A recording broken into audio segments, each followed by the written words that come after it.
Did you know that Uncle Jimmy Thompson, one of the most important figures in the early days of country music, got his start on the Grand Ole Opry? When George D. Hay was putting together the inaugural episode of the WSM Barn Dance, which would later be known as the Grand Ole Opry, he wanted to feature a fiddle player. So he reached out to his friend, Eva Thompson Jones, who worked as a piano accompanist for WSM at the time, and she suggested that he interviewed her uncle, Jimmy Thompson.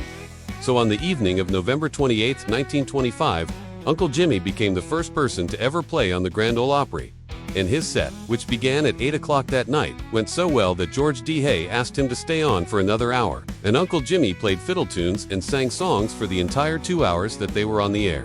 The response from listeners was immediate. Phone calls and telegrams poured into the station. And at the end of the show, when George D. Hay asked Uncle Jimmy if he had done enough fiddling, Uncle Jimmy replied, "A man don't get warmed up in an hour." And then he showed Hay the blue ribbon he had just won at the 8-day fiddle contest in Dallas. It really was one of the most potent moments in the history and development of country music. And those photographs of Uncle Jimmy seated with his fiddle before a WSM microphone are among the most enduring images of the Grand Ole Opry. Here is to Uncle Jimmy, a true American outlaw.